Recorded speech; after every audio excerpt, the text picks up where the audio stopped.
How's it going, everyone? Today we're going to talk to you about how Harvard evaluates its applicants. So, some of you may not know this, but Harvard got sued a couple of years ago regarding its admission policies. And because of that, they had to release a lot of information to the public. So today, we're going to break it down for y'all and tell you exactly what Harvard looks for in its applicants. So Harvard actually evaluates candidates on 5 main categories: academic, extracurricular, personal, athletic, and an overall rating. So across these different categories, admissions officers will provide ratings of 1 to 6, 1 being the best and 6 being the worst.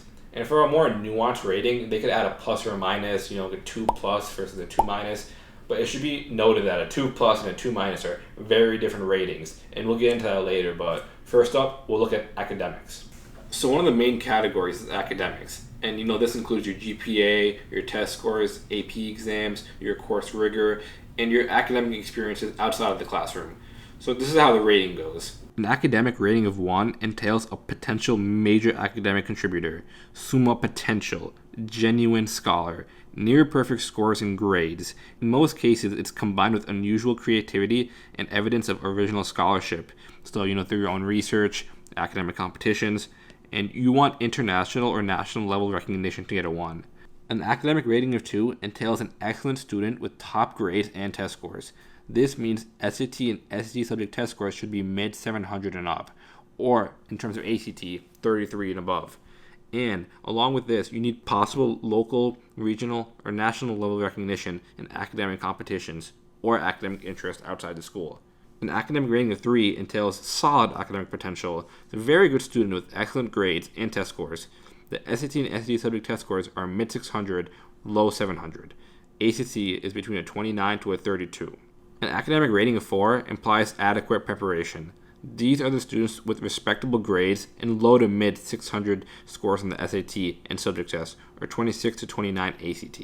An academic rating of 5 implies marginal potential.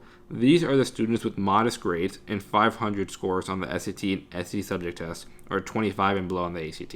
And an academic rating of 6 implies achievement or motivation is marginal or worse. As you can see, getting a 1 is not easy. You could have the perfect GPA, be valedictorian, have perfect SAT scores, and that's not enough to get you a 1. In actuality, only 0.5% of applicants get a 1, and 42% of applicants get a 2. So don't fret too much about trying to get a 1. Just keep up those grades, study for the SAT, and you'll be fine. And now we'll talk about extracurricular activities. So aside from academics, the extracurriculars are also really important because, as Mahad said, just having a perfect SAT score and really good GPA sometimes might not be enough. So making sure to get your extracurriculars on point is really important. So to get a 1 in extracurriculars, you need to have unusual strength in 1 or more areas. So this could be through possible national level achievement or professional experience of some kind. Such a person would be a potential major contributor at Harvard, and they have achieved something truly unusual. To get a 2, you need to have a strong high school contribution in 1 or more areas. This could be by being the class president, a newspaper editor, concert master, or something along those lines, or some significant involvement in an organization outside of school. This could include possible local or regional recognition and major accomplishments that have had an impact outside of the classroom. Note that this can also include term time work or family responsibilities that are coupled with extracurricular engagement. Alright, to get a 3, you must have had solid participation in extracurriculars, but without a special distinction. So this could be, you were a member of some clubs in high school, but no real standout character. And 4, little or no participation. Individuals who score a 5 will have had a substantial commitment outside of conventional extracurricular participation. This could be through family obligations, term time work, or a significant commute. Lastly, those with a 6 have special circumstances that limit or prevent participation in extracurriculars. So this could be through a physical condition, gap years, or a compulsory service of some kind. So just like academics, getting a 1 is extremely difficult. Only 0.3% of applicants secure a 1 in the extracurricular department, and 24% of applicants are able to get a 2. Now, one thing that's really important to note is that in this category, it does encapsulate things like term time work and family responsibilities. And getting a 5 or a 6 isn't necessarily a bad thing. It just means that you're a bit different from the traditional extracurriculars that other students may be doing. So now we're going to talk about athletics. As you can see, I probably didn't do too well.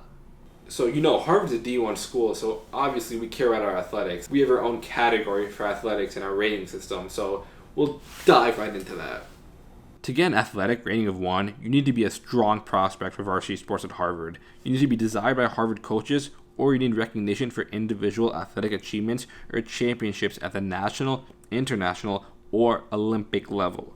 An athletic rating of 2 implies strong and long-standing 3 to 4 years of secondary school and or tribal team contribution in one or more sports. You should have leadership roles such as captain or co-captain and possible individual recognition at the state or regional level. These are the students who could possibly walk on to our Harvard sports team. Students with an athletic rating of 3 have active participation and possibly some leadership and or recognition for individual accomplishments at the local or conference level. An athletic rating of 4 implies little or no participation, but this is not a negative. Students with an athletic rating of 5 have a substantial commitment outside of the conventional extracurricular activities, such as family obligations or term time work. Students with an athletic rating of 6 have a physical condition or other special circumstances that prevent significant athletic activity. So once again, getting a 1 or even a 2 is extremely difficult, with only 0.9% of applicants getting a 1 and only 9% of applicants getting a 2. So, if you're a classic cross-country runner like me in high school who ran a 22-minute 5K, you're not going to get a 1 or a 2. That's reserved for the recruited athletes, the Olympic athletes, or the potential walk-ons. But, you might be able to get a 3 or even a 3+, and in this case, that's good enough. But something else that's really important is the personal rating, which we'll get into right now. So the personal category is where you can really share a lot about who you are. So this shines through in your essays and in your recommendations. One thing that's important to note about the personal category is that it can really help you stand out if, let's say, your grades aren't there or maybe you didn't do too many extracurriculars. Harvard is looking to admit individuals who are kind, compassionate, and care about the world and others around them. They're looking for individuals who are going to be leaders and who are going to change not only the campus, but the world around them. So let's take a closer look at the different ratings in the personal category. To get a 1 in the personal category, you need to have truly outstanding qualities of character. Students may display enormous courage in the face of seemingly insurmountable obstacles in life. They might demonstrate a singular ability to lead or inspire those around them. They might exhibit extraordinary concern or compassion for others, and they receive unqualified and unwavering support from their recommenders. For a 2, you need to have very strong qualities of character.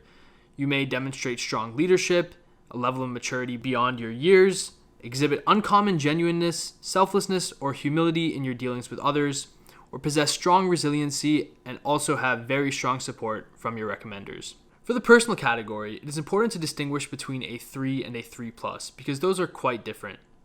For a 3+, you need to have above average qualities of character, demonstrate leadership, exhibit commitment, good judgment, and positive citizenship, exercise a spirit and camaraderie with peers, and receive positive support from your recommenders. Now, a 3 must be generally positive and perhaps somewhat neutral qualities of character. Now, individuals that are grouped into categories 4, 5, and 6 will have had questionable or worrisome qualities of character. Less than 0.01% of applicants get a 1 in the personal category, and only 20.8% of applicants get a 2. One thing that's important to note is that you don't need to be an extrovert to get a good personality score. As long as you display thoughtfulness in your essays and demonstrate your character and kindness and compassion in the activities that you do, you should be all set. Now I'm going to pass it to Mahad, who's going to talk about the overall rating. So Harvard also provides an overall rating for the candidate. So it's kind of like a culmination of all 4 category ratings, but it is important to note that it is not the average of all 4 ratings. It's more of an independent judgment call by the admissions officer, and we'll look at what each rating means here. So a rating of 1 in the overall category means you're a top candidate for admission. You're exceptional, a clear admit with very strong objective and subjective support. 2, you have very strong credentials, but not an inevitable admit. 3, you're a solid contender, an applicant with good credentials and support.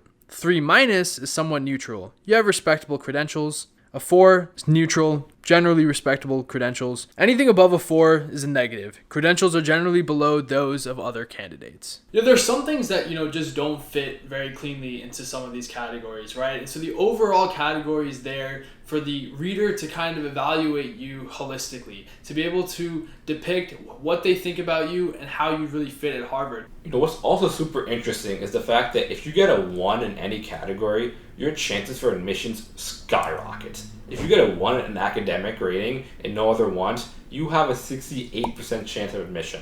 And if you get a 1 in extracurricular and no other ones, you have a 48% chance of admission. If you get a 1 in the personal category and no other ones, you end up with a 66% chance of admission. And if you get a 1 in athletics and no other ones, you have an 88% chance of admission, which I think is pretty crazy.